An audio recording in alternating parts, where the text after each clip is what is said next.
Norhikmah SPD, guru ekonomi di SMA Negeri 2 Dusun Utara, Kabupaten Barito Selatan, Provinsi Kalimantan Tengah. Saya sebagai mahasiswa PPG dalam jabatan kategori 1 di LPTK Universitas Pendidikan Indonesia.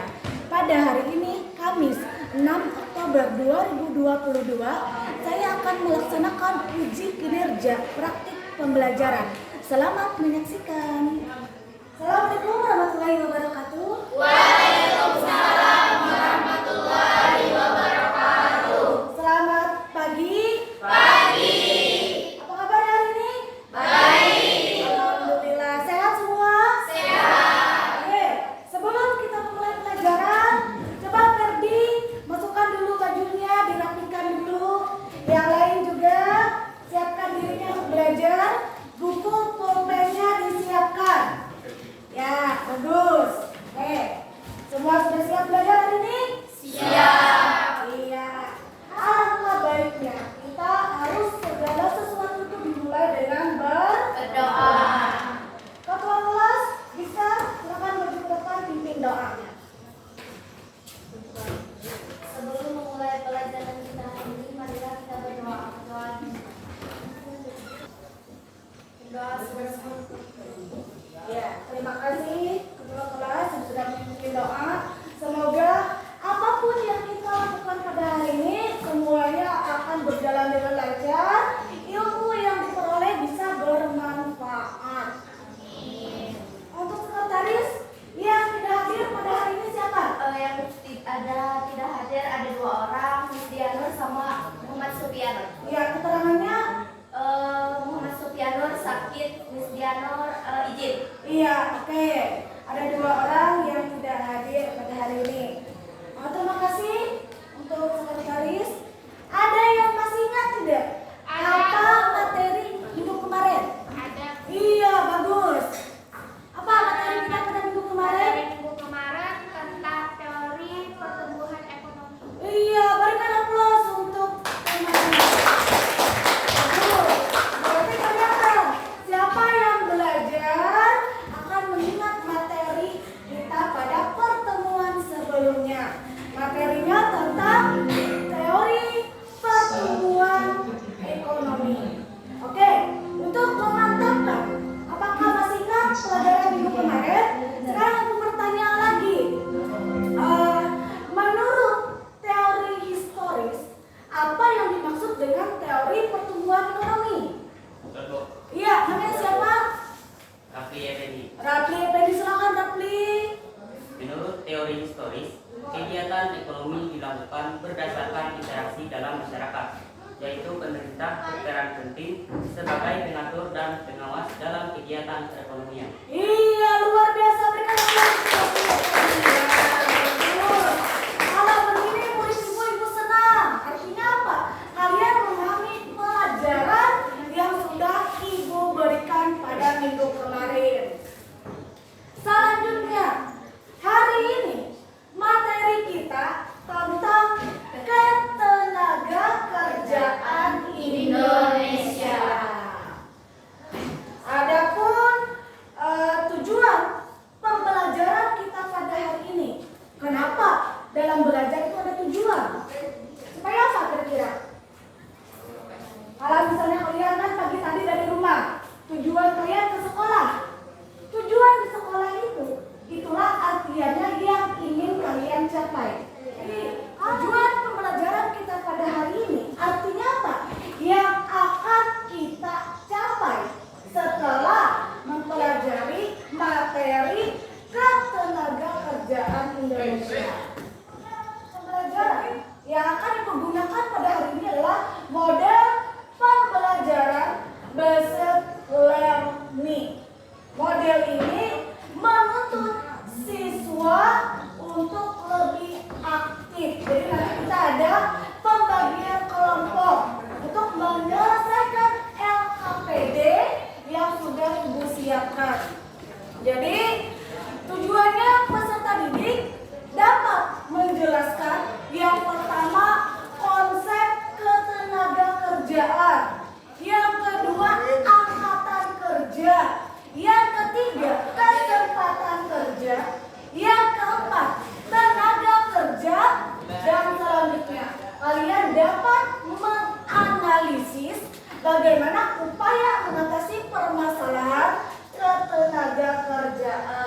dengan rasa ingin tahu, tanggung jawab, disiplin selama proses pembelajaran. Di sini gue akan memberikan motivasi untuk kalian. Motivasinya apa? Berkaitan dengan materi kita, ketenaga kerjaan. Jadi nanti kalian setelah lulus SMA, misalnya tidak melanjutkan ke jenjang selanjutnya, tidak kuliah, kalian yang berumur 15 tahun ke atas, rata-rata kalian sekarang umurnya berapa? 17. Iya, jadi kan setelah lulus, ketika kelas 12 nanti lulus, usianya sudah 17 tahun, kalian akan masuk dalam kategori angkatan kerja. Nah, jadi angkatan kerja ini kalian akan bekerja. Kalian akan memilih hidup kalian mau jadi tenaga kerja yang seperti apa. Di lingkungan kita kan ada tenaga kerja yang ibaratnya serabutan, atau mau tenaga kerja yang berkualitas. Jadi berkualitas tidaknya tenaga kerja itu tergantung dari kita. Makanya salah satu faktor menentukan berkualitasannya tenaga kerja itu salah satu adalah dengan faktor pendidikan. Jadi diharapkan nanti kalian ini yang sudah menempuh jalur pendidikan nanti menjadi tenaga kerja yang berkualitas.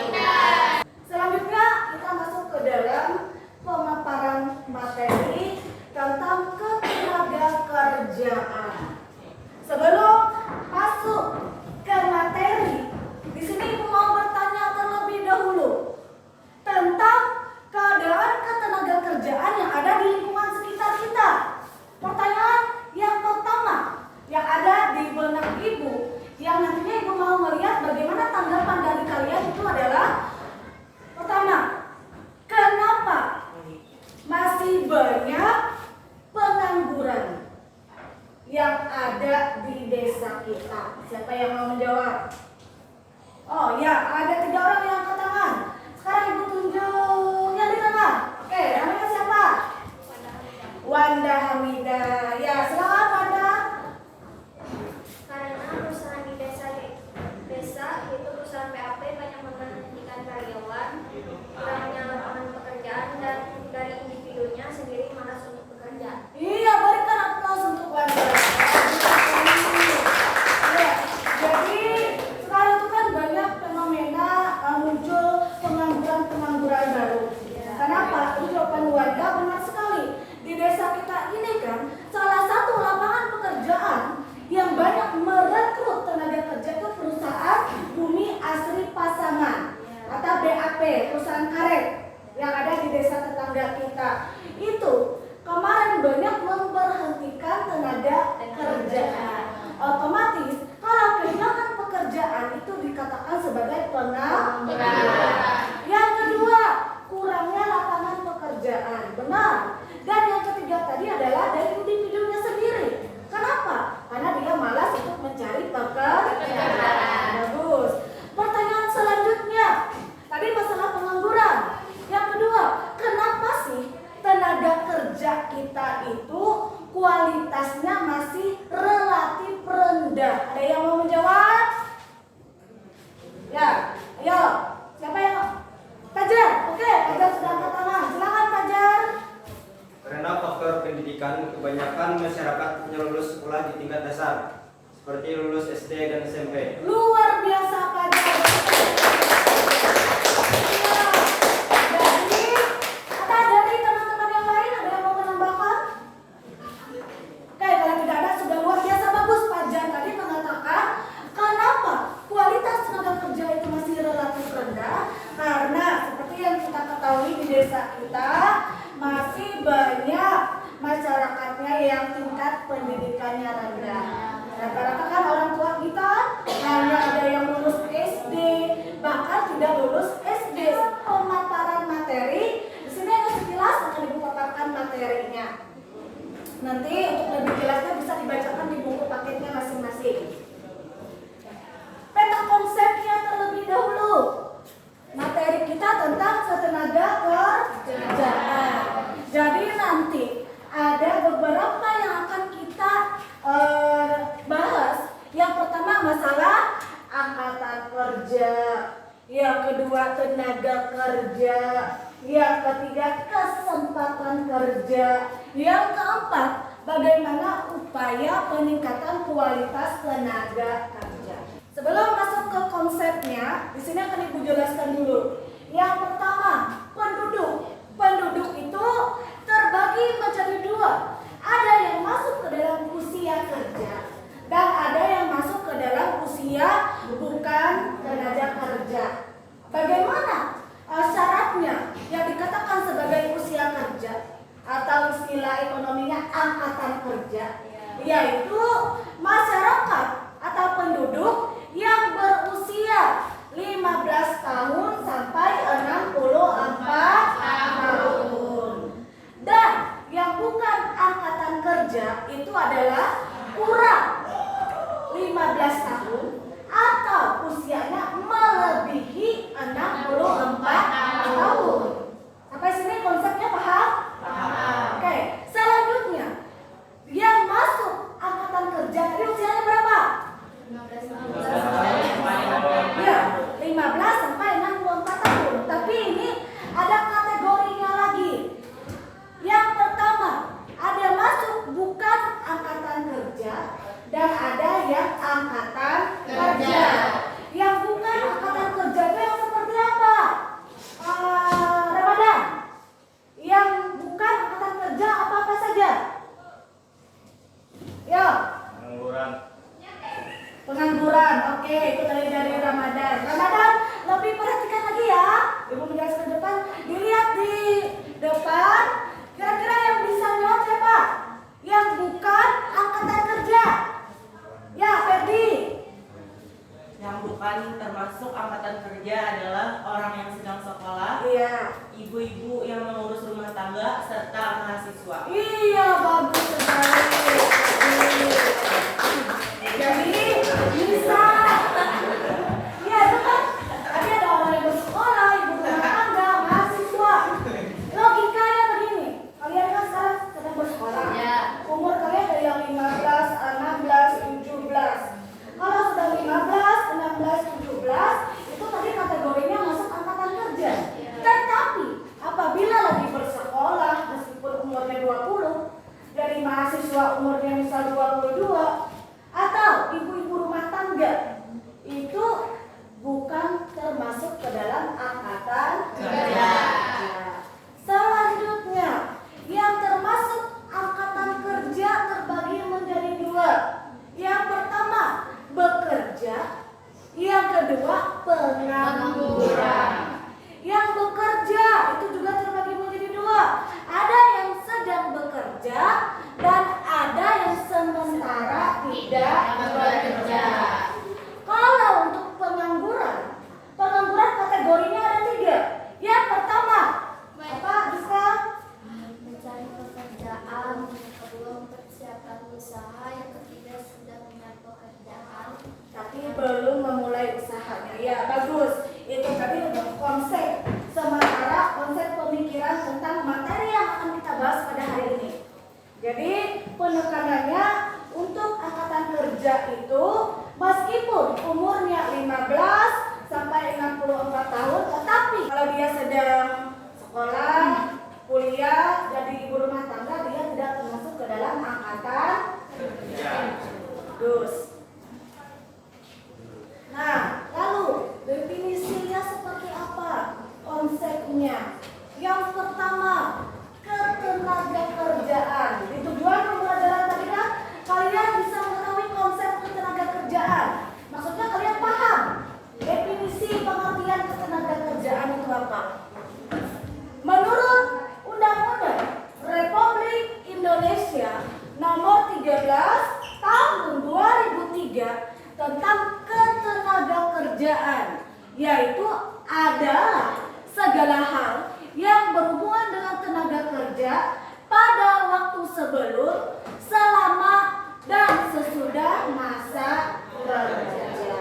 Itulah yang dimaksud dengan ketenaga kerjaan. Yang kedua, apa itu tenaga kerja? Kan belum tahu sebelumnya. Sekarang perhatikan. Sama, undang-undang yang mengaturnya sama dengan ketenaga kerjaan tadi bahwa tenaga kerja adalah setiap orang yang mampu melakukan pekerjaan guna menghasilkan barang atau jasa, baik untuk memenuhi kebutuhan sendiri maupun untuk masyarakat. Selanjutnya, menurut BPS atau Badan Pusat Statistik, tenaga kerja adalah penduduk yang berusia dari 15 sampai 64 tahun. Jadi itulah yang dimaksud dengan tenaga kerja. Yang ketiga, ada namanya angkatan kerja. Jadi banyak istilahnya, tenaga kerjaan, tenaga kerja, angkatan kerja, kesempatan kerja.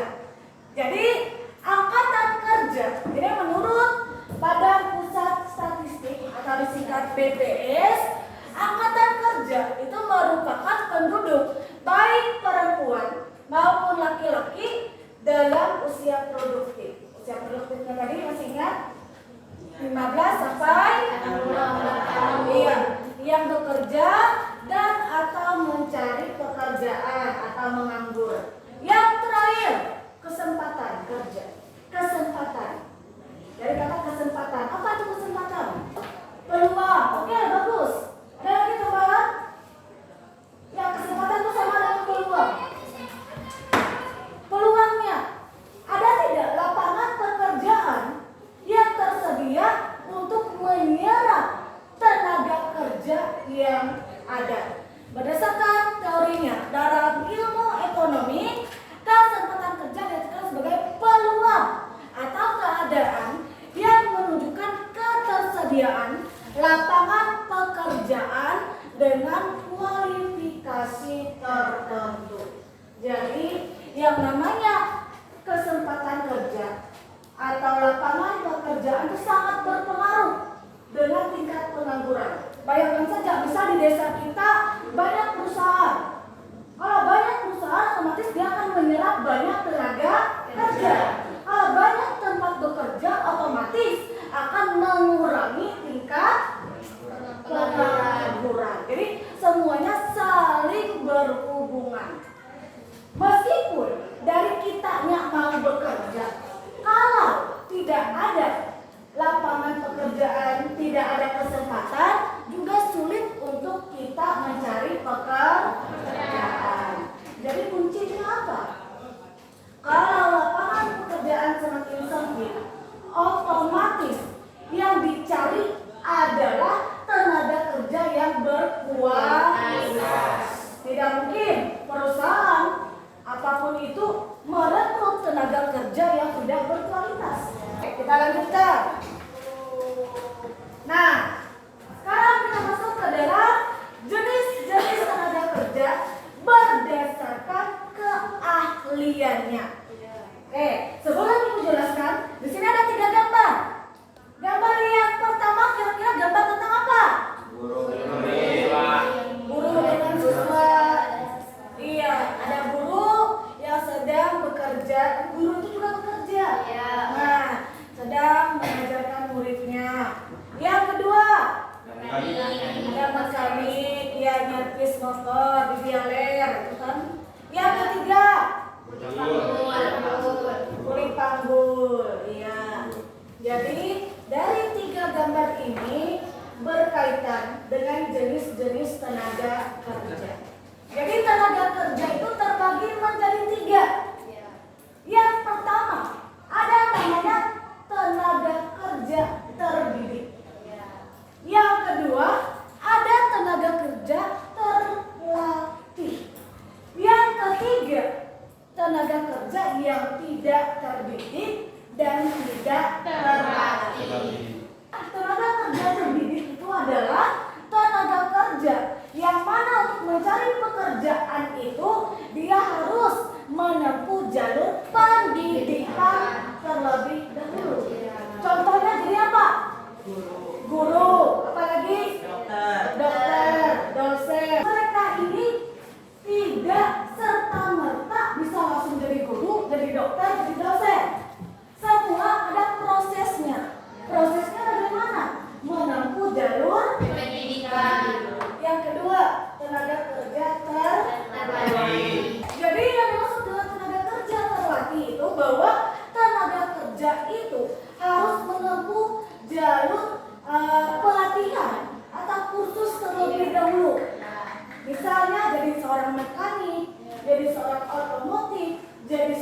selesai. Soalnya dia masak itu dia harus supir. Itu tadi dia harus menempuh jalur kursus tentang pelatihan terlebih dahulu. Yang ketiga, tenaga kerja tidak terbidik dan tidak terlatih. Kedua-duanya. Contohnya itu. Yang penting mengandalkan tenaga saja.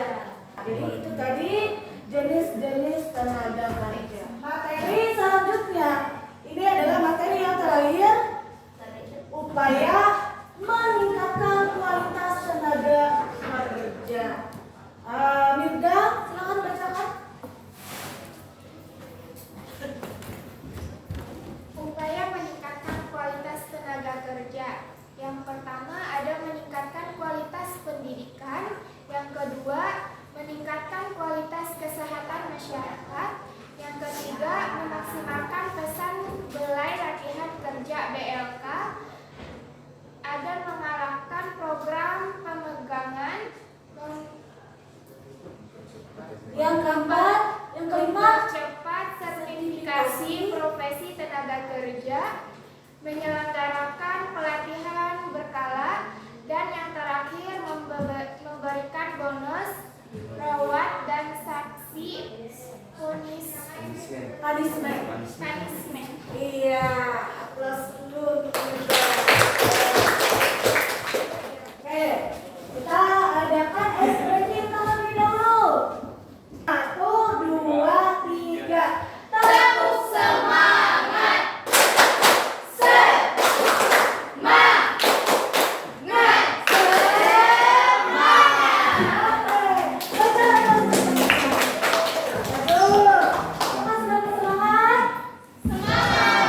Selanjutnya kita masuk ke dalam kegiatan diskusi kelompok. Di sini akan Ibu bagikan 3 kelompok. Kelompok pertama nanti ambil posisinya di sini kelompok 1, di situ kelompok 2, di ujung kelompok 3. Sekarang Ibu beri waktu 5 menit, silakan atur posisi duduknya.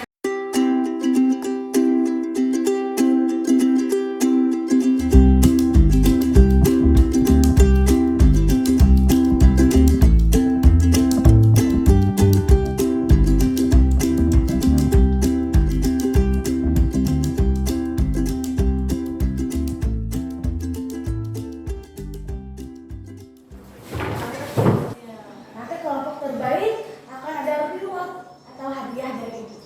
Nah, nilai KPD-nya Ibu bagikan terlebih dahulu.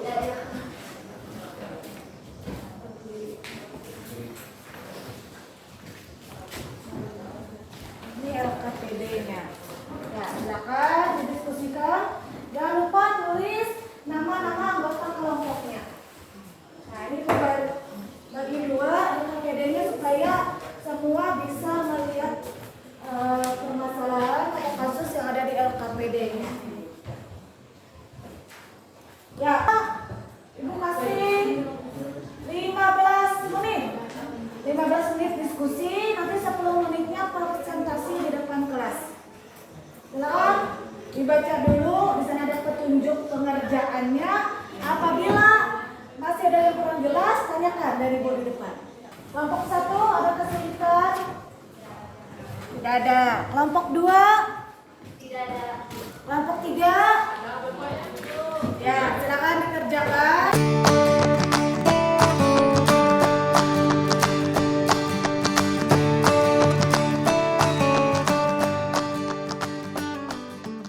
Selanjutnya kita akan masuk ke tahap presentasi.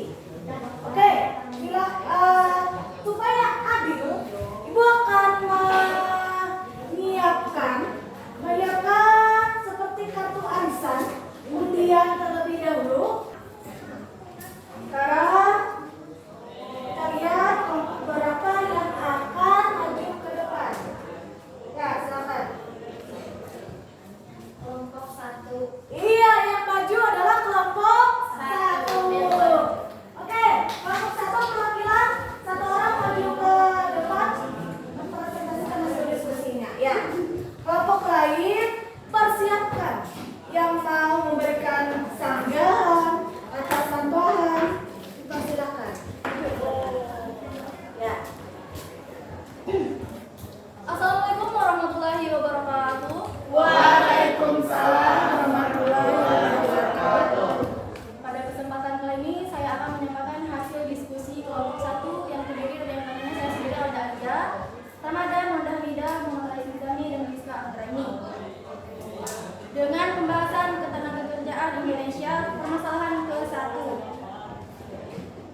kerja? Jawabannya ada. Karena dengan naiknya harga BBM dan tarif daftar listrik atau TDL, maka akan mengakibatkan banyaknya usaha yang gulung tikar dan menyebabkan terjadinya PHK. Sehingga berdampak pada semakin sempitnya lapangan kerja dan mengakibatkan peningkatan jumlah angkatan kerja, sehingga hal ini akan membuat semakin meningkatnya angka pengangguran. Lalu upaya apa yang dapat dilakukan untuk mengurangi jumlah pengangguran yang ada?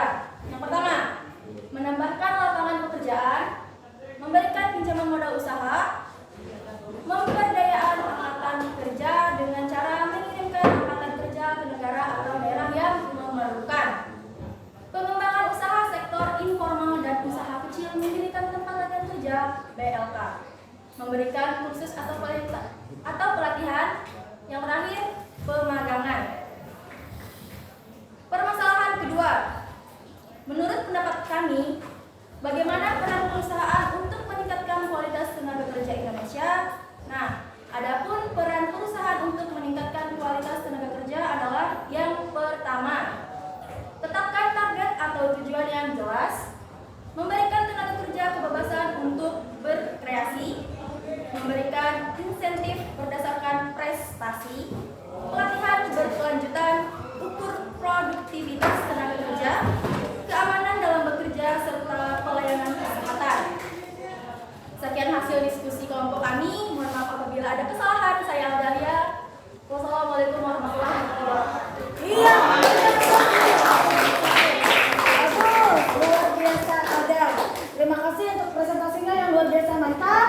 Tapi ditingkatkan lagi, belajar lagi, sudah luar biasa bagus. Oke, sekarang dari kelompok 2 dan kelompok 3, ada yang mau menambahkan atau memberikan pertanyaan kepada kelompok 1, dipersilakan. Ada. Ya, Saya Bu. ya, dari kelompok namanya siapa? Kelompok mana? Perkenalkan, nama saya Ferdinand Nazmi Ramadan. Saya perwakilan dari kelompok 2. Ya, Kami ingin menambahkan, selain yang disampaikan kelompok 1, untuk mengurangi jumlah pengangguran adalah 1. Meningkatkan mutu pendidikan, karena pendidikan merupakan faktor utama untuk meningkatkan kualitas tenaga kerja. ya. Lalu yang kedua, perbaikan gizi dan kesehatan, karena tenaga kerja yang sehat dapat maksimal melaksanakan pekerjaannya. Sekian Iya. dari saya. Terima kasih. Assalamualaikum warahmatullahi wabarakatuh. Bagus. Ya, ada yang ingin bertanya atau kelompok 3 lagi? Ada. Ya. Nanti kelompok 1 dengarkan pertanyaannya, didiskusikan. Yang menjawab bukan harus ada. Bisa teman-teman 4 orang yang lain menjawabnya. Ya. Perkenalkan, saya dari kelompok 3. Nama saya Raffi Effendi. Saya akan bertanya, bagaimana upaya mendapat pekerjaan yang bagus? Iya. Terima kasih. Oke, sekarang diulang pertanyaannya ke kelompok 1. Ya. Pertanyaannya tadi, bagaimana tips atau cara supaya memperoleh pekerjaan yang bagus? Silakan Anda bisa duduk diskusikan dengan temannya. Ya.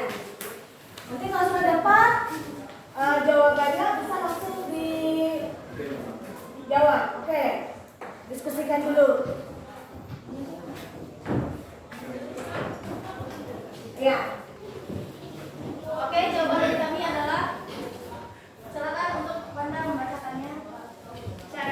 Cara yang pertama, kita harus meningkatkan kualitas diri kita terlebih dahulu, seperti meningkatkan kualitas pendidikan atau meningkatkan skill dengan cara mengikuti kursus-kursus yang ada. Ya. Bagaimana untuk kelompok 3? Puas? Iya, oke. Demikian dari jawaban dari kelompok 1, semuanya luar biasa bagus. Sekarang kita berikan aplaus untuk kelompok 1, 2, dan 3.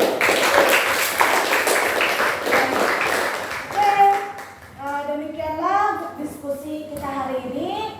Dan Ibu akan mengumumkan untuk, tapi di sini semua kelompok itu luar biasa bagus.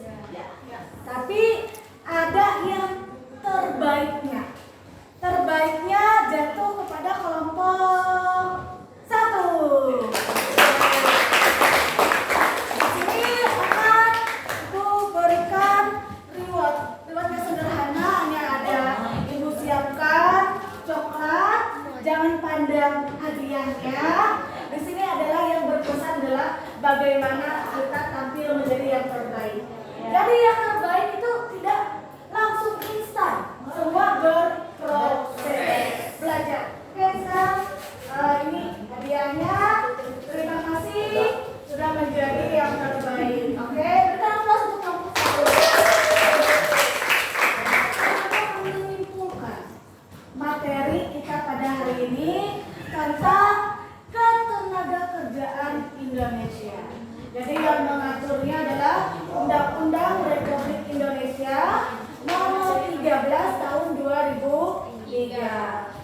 yang mana dikatakan sebagai tenaga kerja atau angkatan kerja itu dari usia 15 sampai 64 tahun. Selanjutnya, tenaga kerja itu terbagi menjadi 3 berdasarkan keahliannya. Yang pertama, tenaga kerja.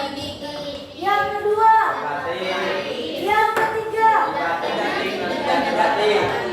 itu tadi jenis-jenis tenaga kerja. Selanjutnya, ada berbagai macam upaya untuk meningkatkan kualitas tenaga kerja.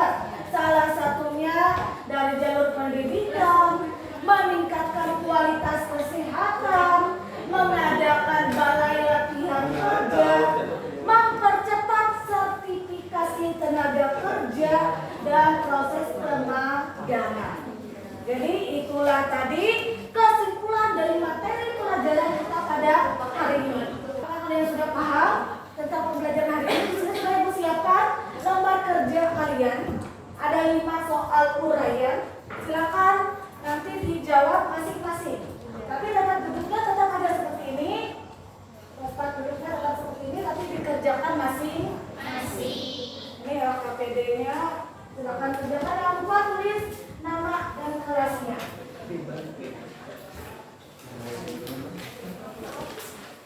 Ya, ini adalah lembar kerjanya.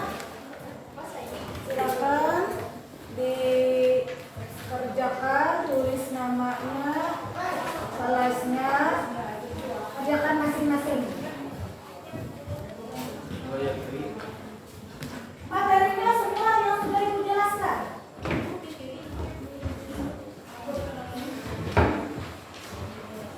Waktu mengerjakan 10 menit. Kerjakan masing-masing. Apabila ada soal yang kurang jelas, silakan ditanyakan. Ya, sisa waktu 2 menit lagi. Nah, jawab. Silakan soalnya. Nah, ada tidak soal yang belum Ibu jelaskan di situ? Ada tidak? Tidak. Tidak ada. Oke, silakan. Oke, yang sudah silakan kumpulkan di meja guru di depan.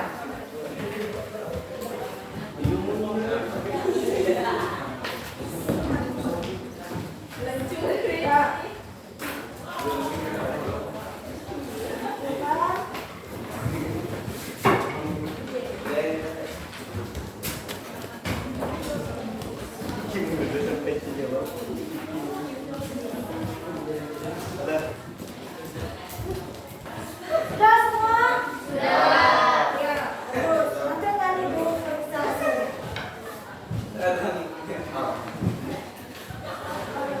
Pembelajaran kita sudah selesai. Ibu akan menyampaikan materi yang akan kita pelajari pada pertemuan selanjutnya. Supaya nanti dipersiapkan di rumah belajar, cari search di Google, di buku-bukunya dibaca materi kita tentang sistem upah. Sekali lagi, materi kita pada pertemuan yang akan datang adalah sistem upah. Oke, sebelum kita tutup pembelajaran kita pada hari ini, sekarang Ibu mau bertanya dulu dengan kalian. Bagaimana pembelajaran kita pada hari ini? Seru. Menyenangkan. Seru, menyenangkan. Dan lain? Cukup jelas. Jelas, sangat jelas.